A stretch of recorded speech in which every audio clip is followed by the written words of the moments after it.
Welcome to the Pinnacle Take Podcast with renowned recruiter and podcast host, Benjamin Mena. Get ready to take a ride with this dynamic network of professionals and seize the coveted chance for personal and professional growth. I am so excited about this episode of the podcast because here's the thing. Even the elite recruiters, the best of the best, the top billers, sometimes they're a little too broad. Sometimes they stretch themselves out a little too thin. So we're going to talk about how even if you're in a niche, maybe you need to niche down even more. But here's the thing. While you're in this niche, you can also move from contingent to retained. And we're going to talk about exactly how this guest did it. Actually, we're going to talk about how the guest did both of these because it's really been the secret to her success. Like, she was already great. She got even better by doing this. So Andrea, I'm so excited to have you on the podcast. Thank you for having me. I'm excited to be here. So quick, 30-second self-introduction. Hello, everyone. I'm Andrea Colabella. I am the founder of Kardea Group. We are an executive recruitment firm based in New York City, focused on the investment management space, specifically within legal and compliance. So nice to meet you all. So I got to ask the age-old question. How did you even end up in this land of misfit toys recruiters? So I was a trader right out of school because I have my master's in applied mathematics and was recruited to be a trader on the NASDAQ desk.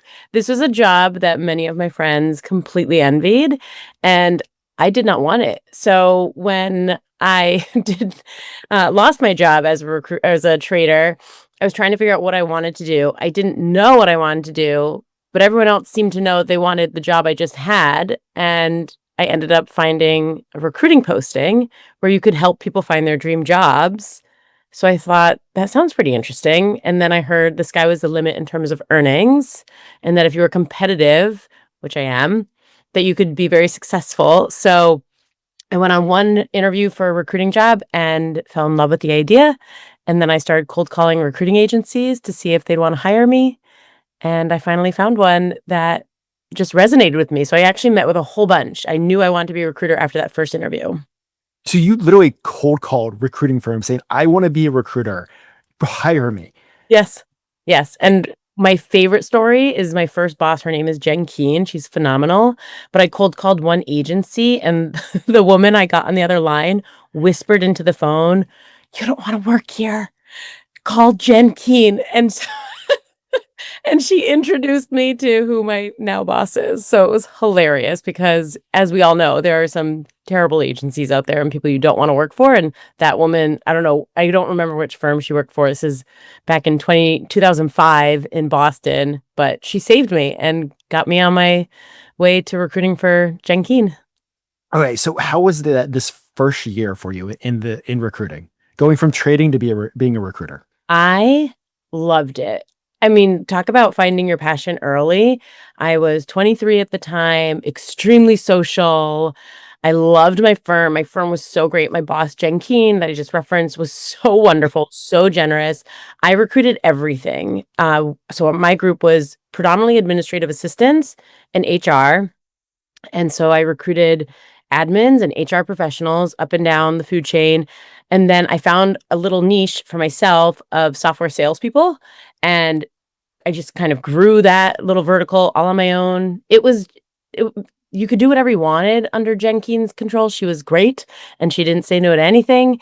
And she was pumped about any job you got in. So it was a real mishmash. Talk about misfit toys. We were a really interesting group of humans, but we were all young in our 20s, having so much fun. And I loved the cold calling aspect. I loved the headhunting aspect. Jen was very good at breaking down companies. So understanding like who worked where by working the receptionists. So I learned how to do that very early on because this is before LinkedIn, all of those cool tools. So it was just I loved the diversity of it, and I loved the socialness of it.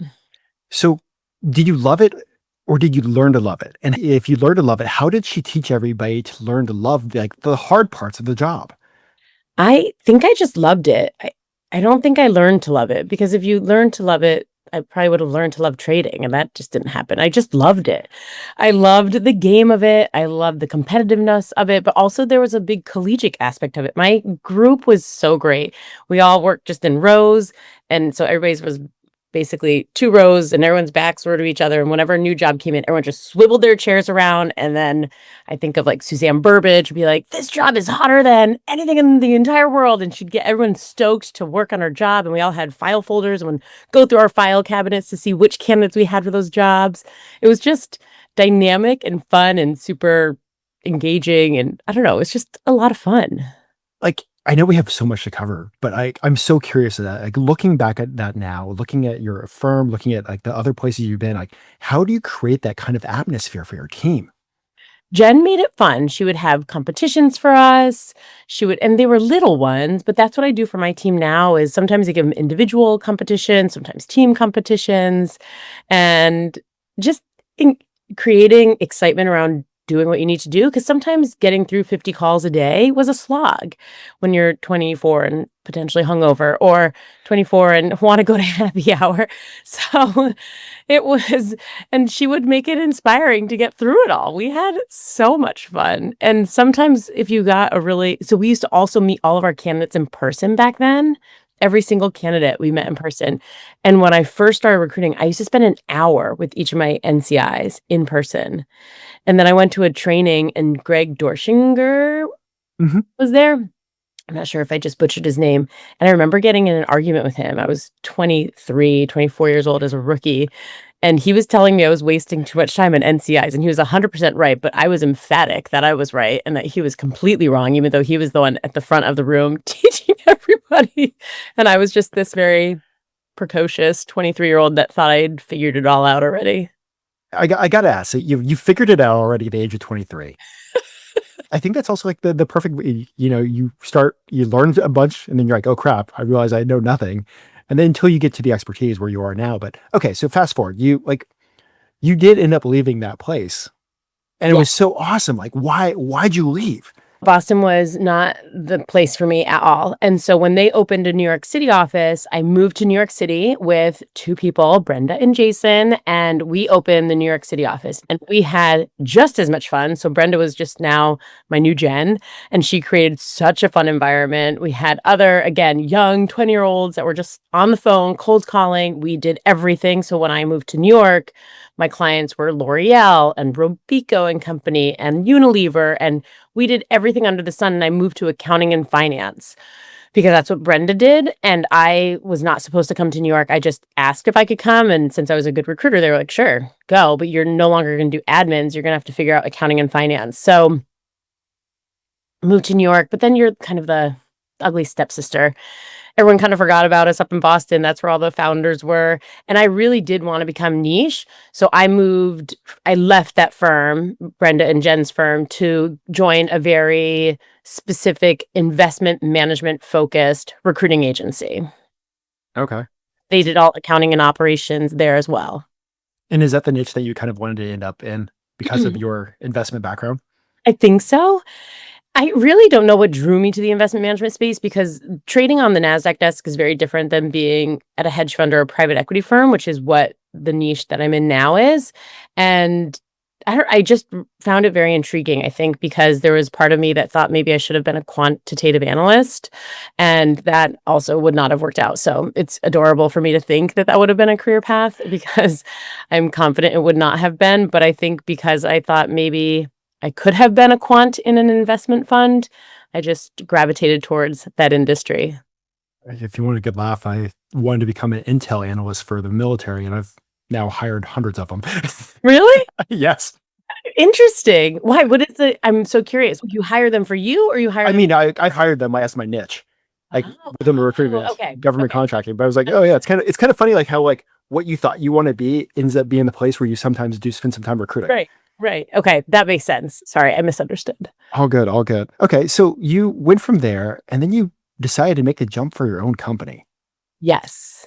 So what finally kicked you out the door? So Jen and Brenda, the firm I worked for, it was called Boston Networking Group and New York Networking Group. And as I described, it was the most wonderful environment. They did everything right by candidates, by clients, and really specifically by their employees. They put us first. Jen would give you jobs right out from underneath her, say, take this, work this, get the full fee. Extremely generous. And they realized that the success of their team meant the success of themselves.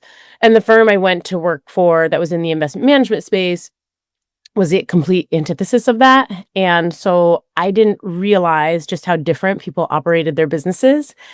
And while they talked about having tough owners, can be fine and well and true, tough and greedy are two very different things. And tough and dishonest are also two different things. So I found a way to really run a business. And then I worked for a firm that was the opposite of the way I wanted to run a business. So I turned to one of my colleagues at that firm and said, this isn't the way it's supposed to be. You don't have to scream at candidates because they turned down your job or tell people, oh, they did really, really terrible things to candidates in particular, but clients too. I just knew it was the way. I did not want to have my name associated with it. So I talked to one of my colleagues and I was like, I think we can do this and I think we can do it better. And he believed me. And so we went out on our own and started Kardea Group in 2009. And you're still young, but you started Kardea Group and was it your mid-20s technically? 27, yes. 27? Like, looking back now, like, was that the perfect time for you to make the jump? Oh, for sure. We probably could have made it a year earlier. 2009 was a great year to do it. Danny Cahill was someone I had sought out for advice as to whether or not I should do it. And he had said, if you can start a business during a financial downturn or in a bad market, which was 2009 for sure, and you can be successful, you're going to be far more successful in great markets, right? If you can do it now, if you can cut your teeth now as a business owner, you're going to be fine. And he was right. So maybe we should have started it a year earlier because it was an even worse market then, but I would not change a thing about what we did. So 2009, for anybody that's young that's listening, it was bad. How was that first year? How'd you get the new business in one of the crappiest markets in like decades? So my very first job order came through Facebook from a buddy I went to college with. He sent me a message and said, I think you do recruiting in the finance space. I just joined this fund administrator. It was called Vistardis at the time, which has now been through a whole bunch of acquisitions, but it's now called Conifer. And no joke, the very first placement we made at Kardea Group still exists at Conifer today. Rosemary Gilchrist. She's there. We love her. So that was our first job. We got our first job the week we started the business, and we made our first placement. So we started the business November 16th of 2009, and we made our first placement December 30th, 2009. I love that. Okay, so was the next placement hard, or did they just start rolling in? I mean, yes, especially if you look at what we're doing today from a billings perspective, and what we thought was great back then is a bit laughable. But another one of my clients from New York Networking Group was the next client we had, and asked us for an admin hire. So we did it. And then the second hire she asked us to do was a compliance hire. We had never done a compliance search in our lives, didn't even know what it was, honestly. And talk about right place, right time. I know we're probably going to delve into this later, but that has now become my complete and exclusive niche within the investment management space. And I talk about a blessing. It was like we got into legal and compliance before it took off. So, and that was all thanks to an old client that called me up to say, I'd love to work with you again. What can we do here? So 2010 was we did well. We also had a very, very big lawsuit chasing our tails. So are you allowed to talk about that? Sure.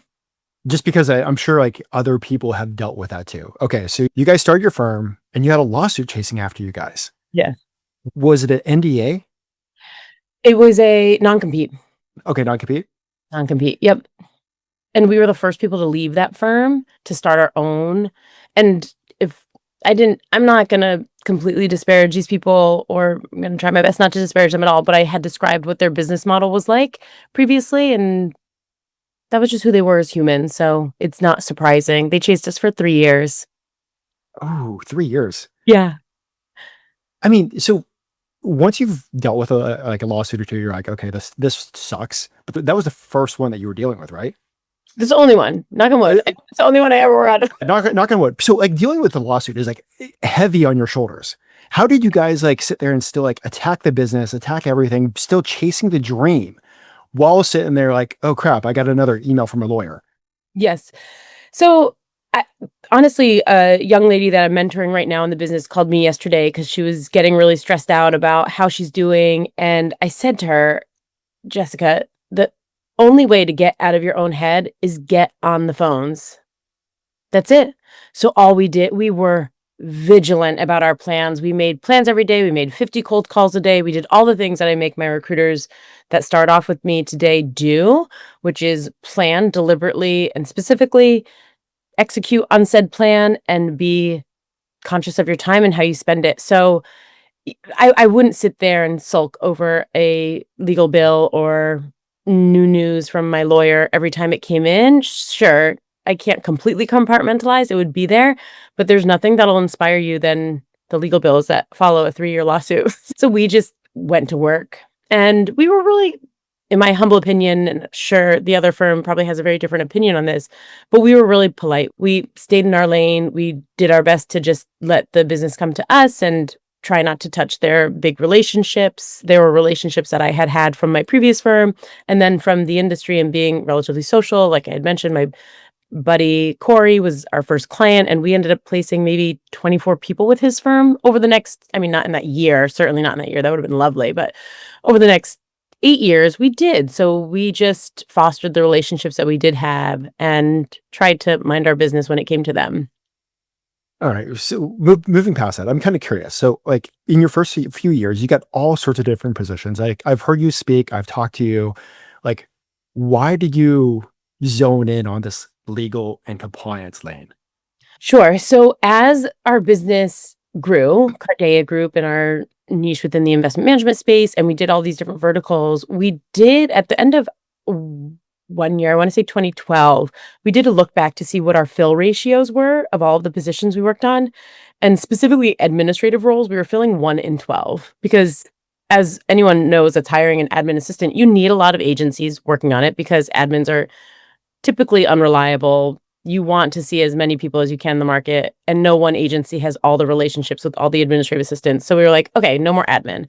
Once we cut that out, we saw our billings go up a fair amount. And then we did another look back. And when we realized that legal and compliance was taking a bigger and bigger portion of the pie, we realized that not switching between talking and recruiting a general counsel or a legal associate versus a controller or a management company accountant, staying in our lane made everything much more seamless. And we became smarter and smarter. And then the people that were getting referred to for these legal and compliance roles, that as 2011, 2012, 2013, everything starts rolling along. They're becoming a bigger and bigger priority for these funds. It just made sense for us to zone in and become the specialist because at that time there really wasn't one. So we blazed a path that didn't really exist there before. So when you guys started blazing this path and started like, hey, we're going to become a specialist, like how did you like tell the market? How did you network the market? How did you market map to really make that the focus? A lot of it was through referrals and word of mouth. A lot of it was MPCing. So we would call these organizations that had perhaps a CFO or a COO, which stands for Chief Financial Officer or Chief Operating Officer, and they perhaps didn't have a Chief Compliance Officer yet, and pitched them a compliance officer because we knew one of those two folks were doing that job and didn't want it because there's actually personal liability associated with being a Chief Compliance Officer. And so we just started peppering the market with, these are the people we know and these are the people we place, and we have the best people in the market. So when you're ready to make that hire, you should be calling us. And then of course you do a great job for one firm, they're talking to others. And the legal and compliance space is also some of the kindest people I've worked with in the industry. So I really gravitated towards them, and they're really kind with their referrals. So it feels like it was natural, but we were very targeted in our approach and making sure that people knew we could cover these areas of focus for them. So you started focusing on this niche, like this whole space. Sure. And you guys have had the business, what is it, 14 years now? Or 16 years now? Yes. 16 years now? In that, when did you realize that you're like, okay, we have a niche, but we need to narrow this niche down even more? To just legal and compliance? Yes, probably 9 years ago. So 6, 7 years in, we started taking less and less of the accounting, the operations, investor relations, the risk roles, because our time was just disjointed in terms of who we were talking to and the types of people we were recruiting. Whereas when we became extremely focused, insanely focused on legal and compliance, you could call the same people, and then the jobs that rolled in, you'd have multiple opportunities to showcase to these awesome candidates versus one candidate for this job or one job for this candidate, one job for this candidate, etc. So the recyclability of opportunities or candidates to these different firms was very helpful. You got one great candidate and you knew you could place them because you'd have 4 or 5 great roles. I've heard you talk about recyclability multiple times and how I know. important it is. It doesn't sound very flattering when you're speaking about humans in a recyclability way. But at the end of the day, it's true. Like, we have a candidate right now who's in 3 processes, and he was looking all summer, didn't have any, and he's struggling with what do I do? But when it rains, it pours. And when you have all the opportunities and they've finally come to market or become of urgent hiring priority for these firms, they now have options. So it's interesting. I'll never forget the May of 2020 when every firm just put all their hiring needs on hold because of COVID and we don't know if we're coming to the office. We have one candidate that had 4 competing offers through us. And every single one of my clients was asking me, what do I need to do to get him? I'll never forget. I wonder if he knows how infamous he is in my mind. Infamous is not nice. How famous he is in my mind, because he had 4 offers in May of 2020 when everyone else was not sure if they were even going to have a job in a month. I got to ask you this. So all 4 of those offers were from your clients. Yes. Like, how did you work that with did you tell everybody like, hey, like, this guy has an offer with one of my other clients, or like, how did you play that? Yeah, of course. We're very honest. And so again, at that point we were contingent, and you alluded to it at the beginning, we're now retained. But at that point, our allegiance is to each client. I will present the best offer that you want to present. These are the figures. We do always have a sense as to where a candidate is leaning in terms of opportunities. So we knew what his top 2 were and what his bottom 2 were. And we told the bottom 2, just so you know, he's got 2 other opportunities he's much more keen on. If you want to make this really compelling, it's probably going to have to come in the status of financials. So here's what he's asking for from there, etc. And then the client that ended up scoring him, and he's still there today, my girlfriend ended up being the global head of HR for that shop. And she just called me one day, was like, what do I need to do? And I would have done that for anybody that called me to ask me that. But when you have, in her instance, she had the money to back whatever offer and whatever guarantees. At that point, it was guaranteed money for 2020 compensation earnings that she had to guarantee him, and she did. So we just tell people, make your best and final, because it's silly to play a game when you have someone that's very well liked in the industry and well compensated and going to be shown the love by somebody. So show them as much love as you can. Don't hold anything back. So you started off for many years, you were a contingent firm. Correct. And then you slowly started moving into a little bit of engagement fee, and then started playing around into retained. And you're now fully retained. Can you talk about that transition from even just like contingent to contained, and then from full on movement into retained? Yes, I can. So I have Pinnacle to thank for a lot of this, because it hadn't really occurred to me that there was this in between, the contained model or the engagement model, where somebody pays an upfront fee that comes off of the final fee upon completion of the search. It was both Danny Cahill and Catherine Gerald who introduced this concept to me, and it made a ton of sense. I remember Danny sharing a concept of a menu where clients want to see options and people want to pick an option, and more often than not, they like to pick the middle option. And so if you offer them contingent at one fee and engaged at another fee and then retained at a third fee option, they're usually going to pick engaged.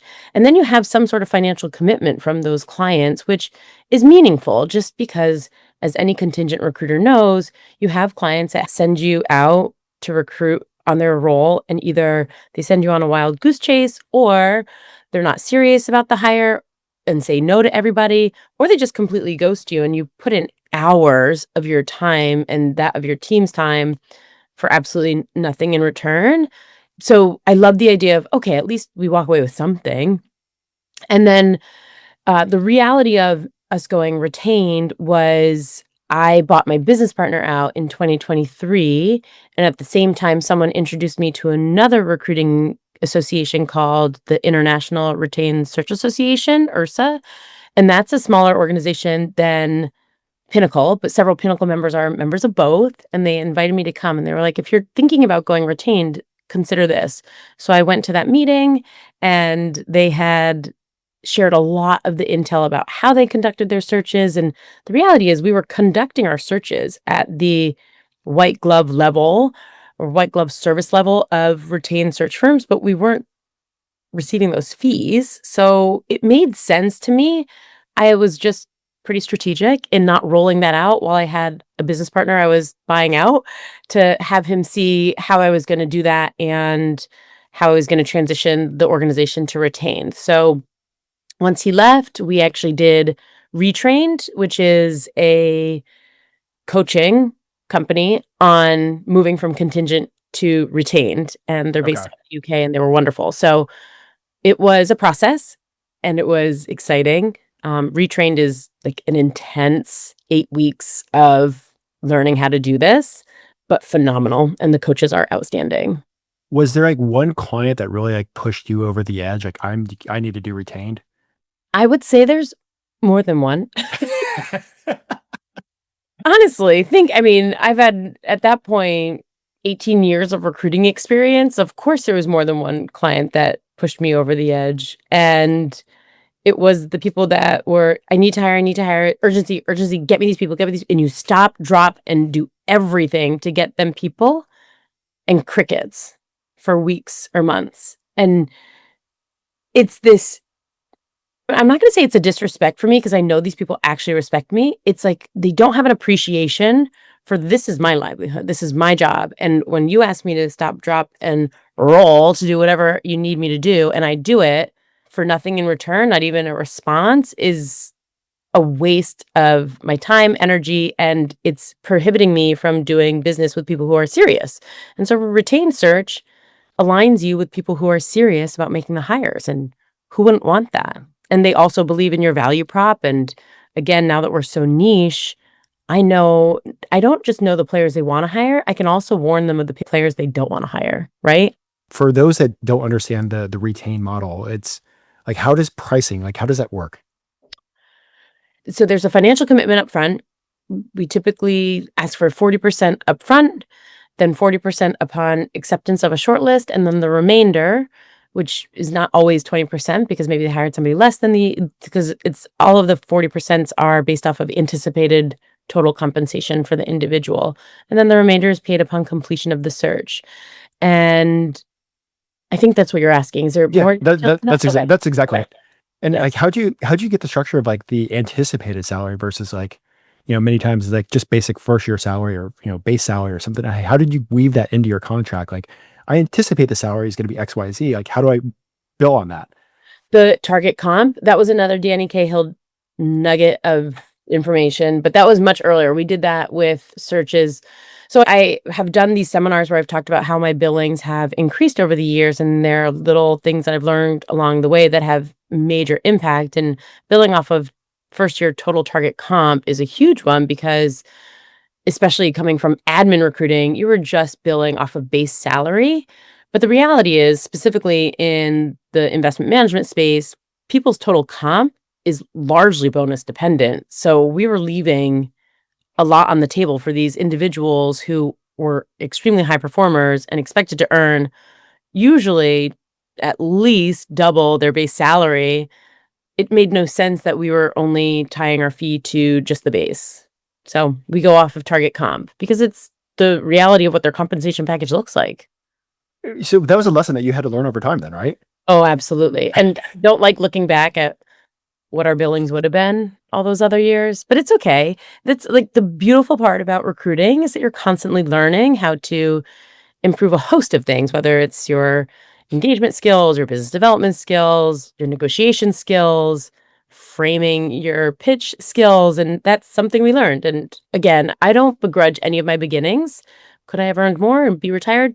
Probably still no, but I'd at least be sitting a little more comfortably. You mentioned earlier in the episode that you were already doing a white glove service. Like you were almost already like doing the level of retained search compared to like the average contingency search. We hear this white glove all the time. What does white glove actually mean? To me, it could be very different than somebody else. So to me, it is a high touch approach to both clients and candidates. It is not just throwing a whole bunch of people at a client and saying, who do you want to pick, without giving them any sort of color as to why we think they're a really strong fit for the role. What are the intangibles that you can't see on a resume that speak to the company's culture? It's knowing the real motivations of these candidates. We're not a high volume place. We are a high quality place. So to me, that's white glove service. It's making sure that the people you are aligning with and the clients you are aligning with, you're giving them the very best experience and the very best candidates and the most reach within a market without diluting the quality of the individuals in which you're providing them to. So we're very big on saying no. We say no a lot to searches, many searches, every year, even in bad years. Yes, I've said no to searches this year. I know it's been a tough year for a lot of firms, but if I don't have the capacity, I'm not going to take on the search. If I don't think you're going to be, even if you're willing to pay me a retainer, if I don't think you're going to be a strong partner to us because your employee value prop is not strong or your reputation isn't strong, we will say no. We'll gladly bow out. Have you ever had to, I mean, this is mostly for those listening, like pull out of a retainer? Like, hey, like we can't work this role? We haven't. We have a client right now. We've waffled on this, and it's because what they think exists in the market under their comp structure and what their employee value prop is doesn't exist in this market. And there's a big misalignment. I probably should have had my recruiter nip this in the bud many, many months ago when it became obvious that one of the things you do when you are retained is you're offering your clients a process, not a placement. Luckily, all of our processes have resulted in executed searches. This is one where we delivered on the process. There hasn't been an executed search because what they think exists for them doesn't exist. And it's just unreasonable expectations and extremely low comp. Oh, that's always the worst. Like, where do you come up with these numbers sometimes? Like, It's tough. And they've changed the job many times. I think we've had 6 pivots. It was something, again, this is probably us overextending the white glove service. Like, okay, we'll accommodate. But we've, again, learned our lesson that in the future, should something like this happen, we will nip this in the bud much sooner because we've tolerated and allowed this behavior. So they believe this still exists and that we will continue to work on it. And the reality is, I'm not sure we're going to find a result. They have, anyways. I won't get into the details. Yeah, don't get into details on this one. So what were some of the biggest challenges that you guys had to go through from going from contingent and contained all the way to 100% retained?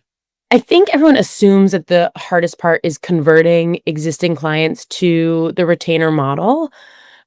But if you have a very strong reputation and relationship with these people, they get it. I think it's more intimidating, similar to the conversation we have with candidates before they resign. The anticipation of resigning is far worse than actually resigning. And so the anticipation of telling my clients, hey, I would love to take this on. I can't do this the way we've done this in the past. Let me walk you through my new model and why this works and why it works more effectively. Went far better than I ever would have imagined.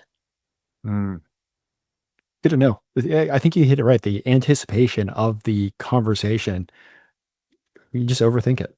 Love Absolutely. That. There was one client that we had worked with, I want to say in 2021. And unfortunately, we had 2 turndowns for their opportunity at that point. One accepted a counteroffer. The other candidate just blatantly lied and moved to Arizona. So didn't take the jobs. And so they were really upset with us at that time. We were working contingent. They decided to go a different direction, use another agency. I felt awful. I know they didn't feel great about it either because we worked really hard on these searches. We just had 2 unfortunate circumstances.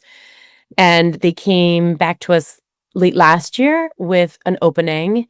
And I explained to them how our business model had changed and how we were now retained. And so this is now not just talking to an old client, but an old client that had what I would consider a bad experience with us because we had 2 turn downs.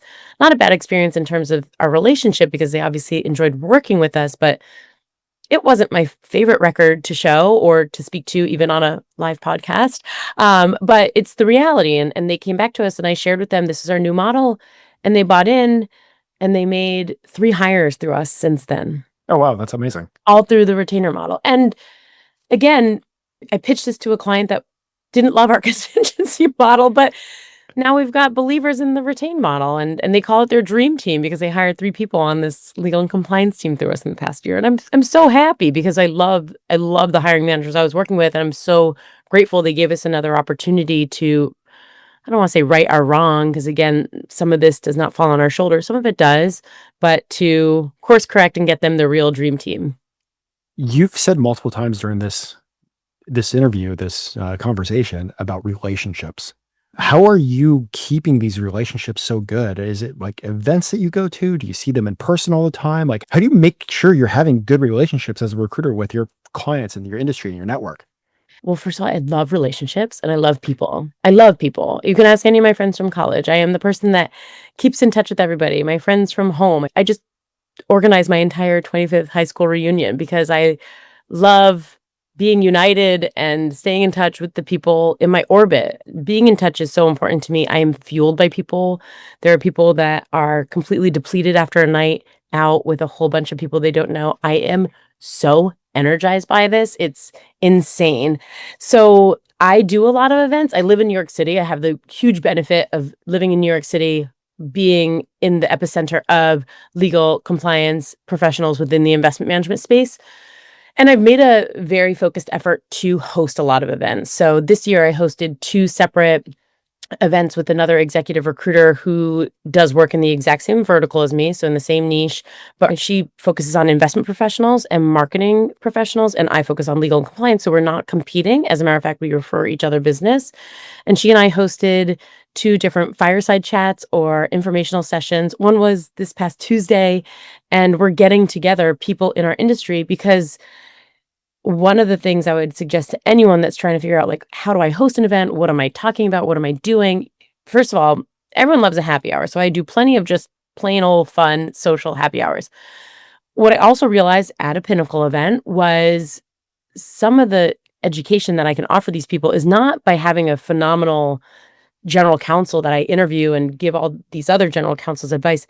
People want to know what I see, what I'm hearing, what trends are in the market, what's going on with compensation, who's hiring, what level, how are they buying out carry, how are they retaining their top professionals in such a competitive market. And I didn't realize that until I was at a Pinnacle meeting maybe 2 years ago. And someone said, you're the expert that you need at these events. And so that's where this concept came from. The woman I host these with, her name is Robin Judson. She's phenomenal. And we've had smaller groups of people that have come to join us. And it's been tremendously meaningful because they take value out of it and they see the value that we create in the market as well. And you're seeing like huge benefits for your recruiting business because of these events and because you're actually being involved and seeing these people and going deeper in these relationships? I think so, because people realize I'm not just somebody cold calling and talking about a job or pitching them a candidate. I am a human that is kind and generous and knowledgeable and care about what I'm doing. And I think that matters. They realize at the end of the day, I'm just human. And so they don't feel as, I'm not salesy. Like, I'm not sitting there telling people, like, when you're going to hire, you better call me. Those words would never come out of my mouth. I'm just there to be a resource, because when you consistently demonstrate value to the network in which you're providing a service to, they will naturally come to you because you've been demonstrating value through whatever it is. LinkedIn content, I'm very big on. These events, I'm very big on. And so I just think making yourself available to them when they ask me for advice on their brother who's just graduating college, what should he be doing? Or their friend's neighbor, when you just demonstrate value and add value and pay it forward, I think it comes back tenfold. And I would do it anyways because it makes me feel good. Yes, recruiting is a lot about relationships and working on high profile jobs, but it's also about helping. And absolutely making some meaningful impacts on people's lives. So we recruiters have such an impact on people's lives. Like you just said that right there. Like some of the biggest decisions we're actively involved with, but we only have 24 hours in a day. How do you manage like all that? Like who do you talk to? Who do you handle? Like how do you handle this? Because like being a recruiter, I'm sure people reach out to you all the time for everything, especially like other recruiters reaching out to you like, hey, Annie, can you help me out? Yes, all the time. I think calendar blocking is something I recently learned. I've always known about time blocking, calendar blocking, meaning, or defensive calendar blocking, I think is what she called it. Defensive calendaring, where you block out time where it's just for you and what you need to do. Because as a business owner, I am pulled in so many directions. I've got management questions from my team. I've got administrative questions from insurance providers or payroll, whatever the case may be. I have clients that need me. And now as a retained search firm, I have weekly steering meetings with each of my clients. So every week I'm getting on the phone or getting on a video call to walk them through, here's who we're looking at, here's who's progressing through the process. That alone, the steering meetings, given how many clients I have, a half hour for each per week, that's hours of my time that's dedicated to my clients that I have promised I will deliver on. So I think it's impossible for someone to answer that and say, I've done it, I've mastered that, because I haven't. And it is hard to know. But what I do say, and I wish people understood this, is that if I am picking up the phone to call you, knowing that I used to call 50 people a day, if I am calling you now, you should definitely pick up, because there is a reason, and it's a darn good one if I'm calling you these days, because it either means I have a super high profile job you need to listen to, or a phenomenal candidate that you're going to want to hear about, because I don't have time to waste on anything but things that are quote unquote closest to the money or worthy of that dial. I love that. And you mentioned about like just all the things you're handling as a team. Like you're a high producing recruiter, but you've also, I think you mentioned one of your recruiters, like within 2 years of working with you, is hitting that $1 million mark. She's pretty close. Like super close. Like I'm kind of curious, like how do you juggle being that, the manager, being the top biller, but also growing an elite team? That's also a struggle. I don't think it comes easy. And I really believe it depends on the talent that you have, because you can't create urgency or desire in the people that you hire. You need to hire the people that want it. And I just was very lucky. Jen Keene, the person I referenced at the very beginning of this podcast, my first mentor, introduced me to the young lady that you're referencing right now. How small of a world is that? How full circle. And she's just a powerhouse. She listens, she retains, and she executes, and she wants it. And she likes it. She also feels like she found her passion early. I think if you really know you want this job, it is so easy to do it and do it well, as long as you are aligned with an organization and a manager that has similar values and drive as you. Because if you have that passion and you have that drive, but you're aligned with someone that's on the tail end of their career, or maybe has just a very pessimistic view of the world, and you're this blooming optimist, like it's a misalignment in terms of being in. So she and I are very much in lockstep in terms of how we view the world, how we treat the world, how we want to change the world for the better.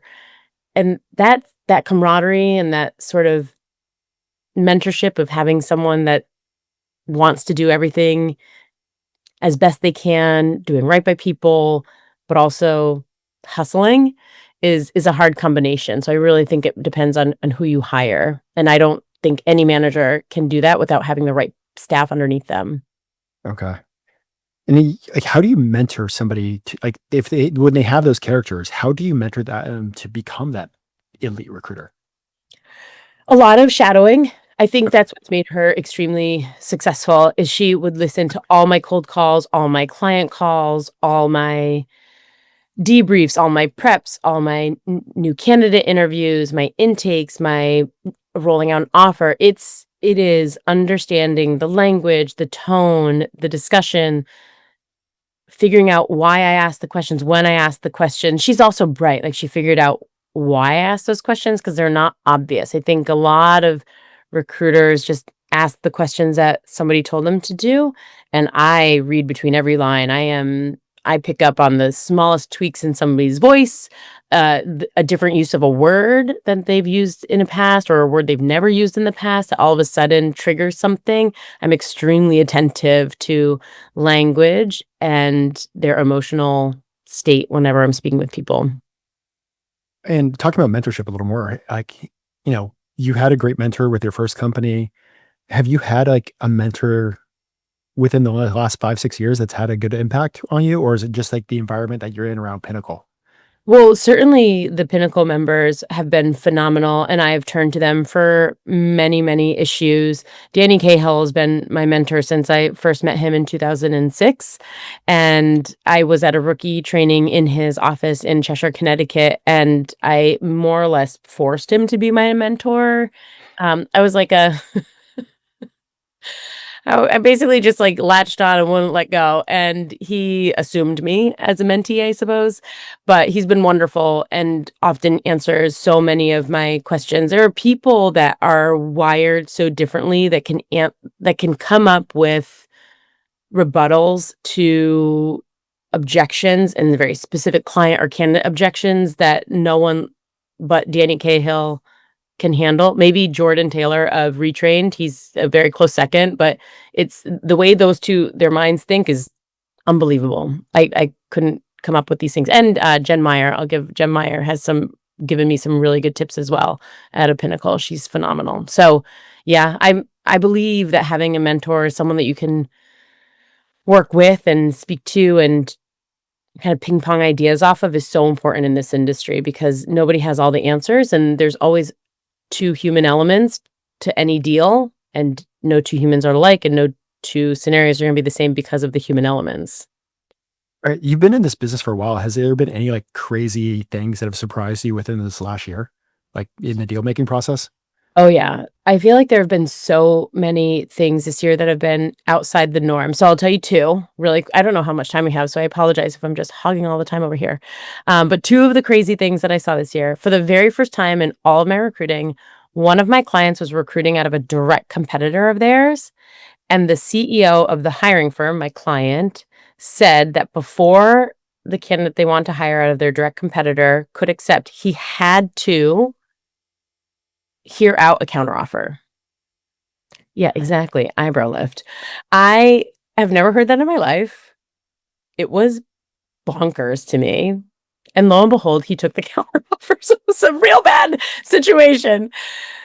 But never have I ever had to instruct a candidate to listen to authentically a counteroffer. And he took it. Anyway, so that was one. Number two was another one of my clients didn't want to buy out the hire's bonus, which is fine. It's normal. So normally if you don't want to buy somebody's bonus out, you wait for them to receive the bonus and then they join thereafter. Instead, in this circumstance, he said, well, why don't you have him resign? And if he's a good leaver, they'll probably give him a part of his bonus. To which I said, what are you talking about? Because I had never heard the phrase good leaver before. He said, well, if people leave our firm and they're a good leaver, if they're leaving in October, we'll give them, 10/12 of what they were anticipated to earn. I said, I have never heard of this in all of my life. And he looked at me like I had 8 heads. I looked at him like he had 8 heads because I'd never heard this. And basically they structured an offer where whatever his firm wouldn't pay him, they would pay him the difference. And so he could have potentially earned more if he got a lot of money from his firm, but he could have potentially earned less if his firm paid him $0.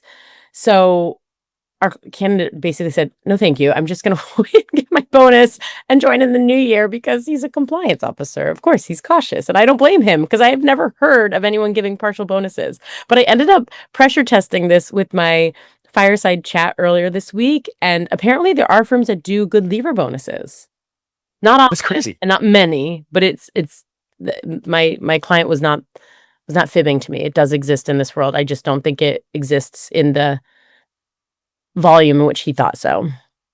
So before we jump over to the quick fire questions, I have a quick question to go deeper on something, but is there anything else that you want to go deeper on before?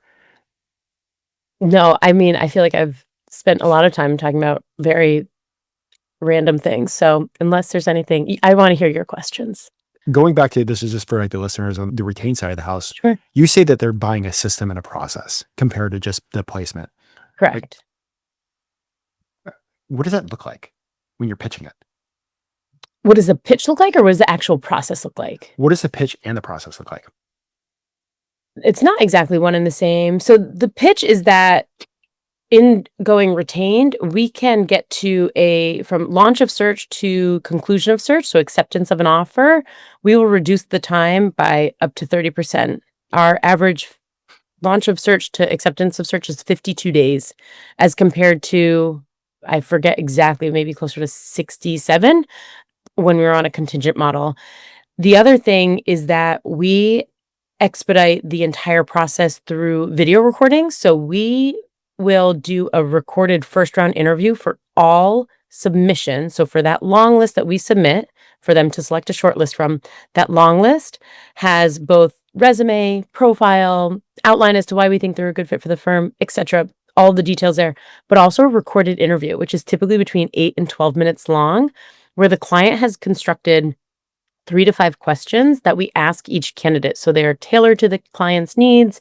They can come up with the questions. We volunteer ideas. We oftentimes workshop a few together, and it helps reduce up to 5 to 8 hours of interviewing time throughout the process. So that's also what helps get to speed, but it also bridges the gap between the candidate as a human and their resume, because as anyone who's recruited or hired someone in the past, what you see on a resume is not always a story. And within a couple of minutes, you can often tell if that's going to be the right cultural fit, personality fit. And so this bridges a gap. The client doesn't have to necessarily meet them. We have my colleague, Jessica, does all of these recorded interviews. She does these meetings, and then they get to determine whether or not they want to pull them through their process. So it saves tons of time on the hiring side. Absolutely love that. So I'm going to jump over to the quick fire questions, and they don't need to be quick answers, okay? Okay. So you have a brand new recruiter that the cold called you or walked in the office. I want to work for you. But here's the thing.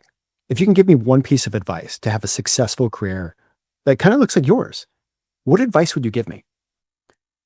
Work harder and smarter than anybody around you. Because if you're following what I'm doing or what Mary's doing, my other high performing recruiter, then all you have to do is work as smart and as hard as us, and the rest will follow.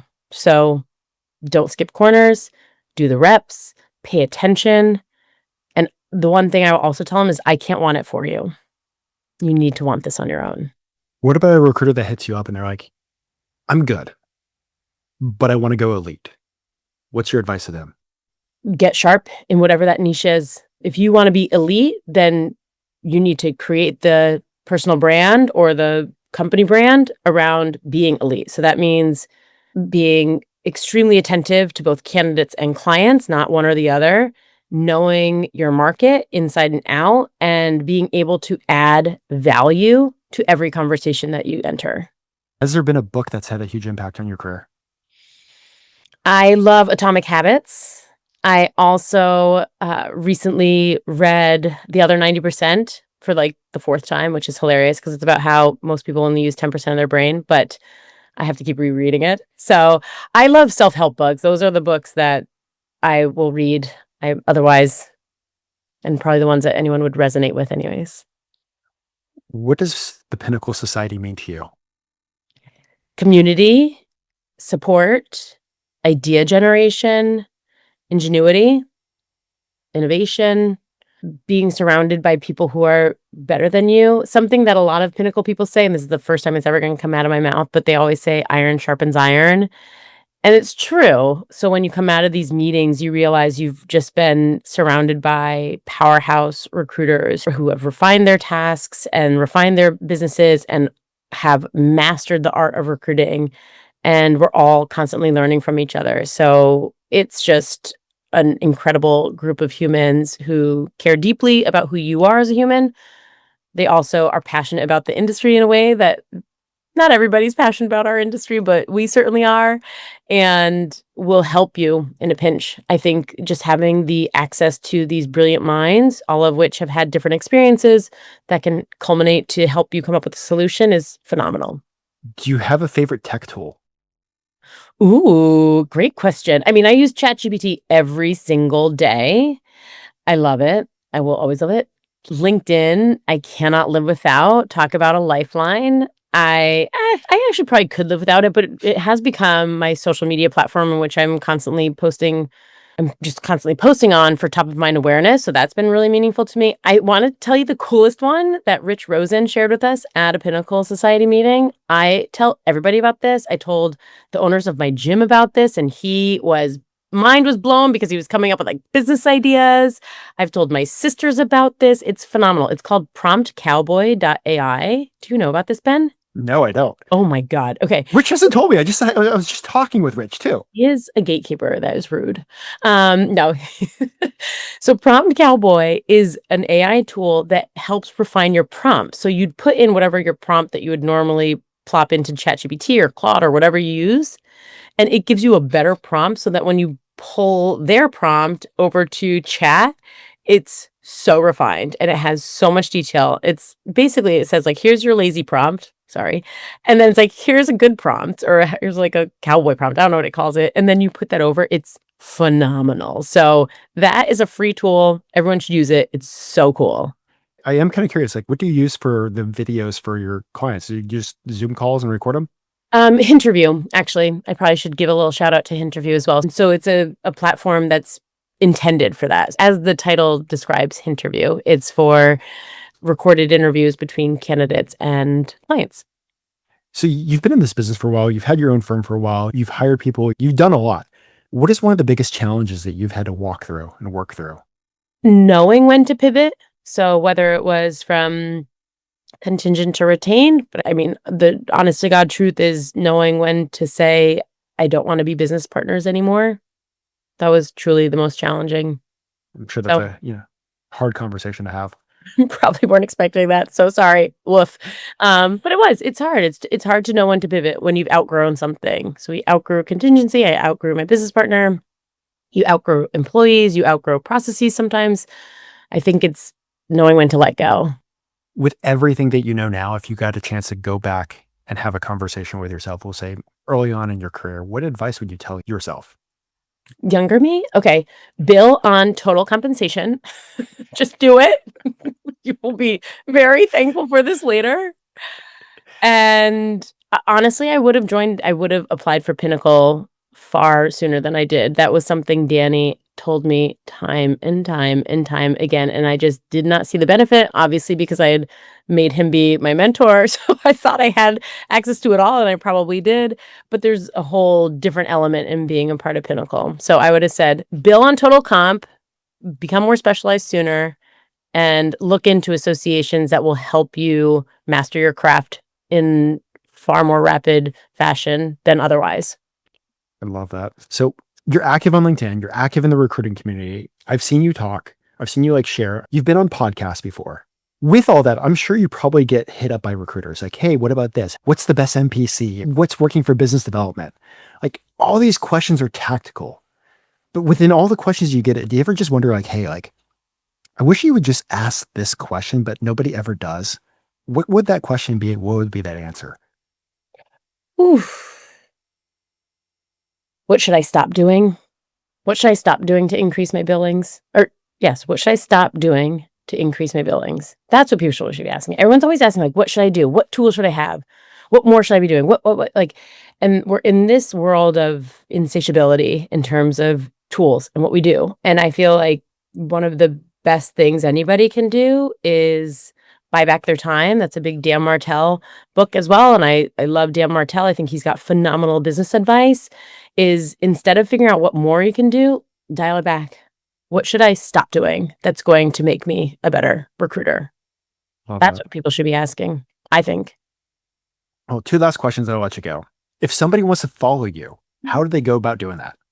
I'm on LinkedIn. I think I'm linkedin.com/Colabella. I secured that real early because I was a LinkedIn guru early on. I'm also at the KardeaGroup.com, and I'm pretty easy to find. Andrea Colabella is not the most famous name. There's somebody in Italy with the same name, though, and he's a gentleman. Oh. I have a man's name. Only in Italy, though. Yes. Only in Italy. And so before I let you go, is there anything else to share with the listeners? I would just say that if you love recruiting and you found your passion, but you're not aligned with the person you're working for or want to go out and start something on your own, you can always reach out to me. I'm happy to offer the advice as to what managers I would seek out or what qualities I'd be looking out for in a future boss or what types of entities or organizations I'd try to align myself with. And if you wanted to start your own thing, I have a very long list of things not to do. Somebody's going to be asking you for that list. That's fine. The long one. No, it's not that long, but there are things to do and things not to do. I just want to say thank you for coming on and sharing. First of all, it's been awesome to chat with you over the time that I've gotten to know you. But just like watching you and how you've pivot, and you've gotten stronger every single time. It's lessons to absolutely learn and take away. So I just want to say thank you for sharing. For the listeners, I appreciate it. keep crushing it. If you need a pivot, make the pivot just like she did. Make the pivot, whether it's yourself, your desk, your business, your career. Because guess what? Once you're on the other side of that pivot, things will be so much better for you. Right. We tell candidates all the time that change is hard, right? Ahead of their resignations, we say change is hard and it's uncomfortable. But man, the heights you can reach on the other side, phenomenal. So do it. Crush it, guys. Talk to you soon.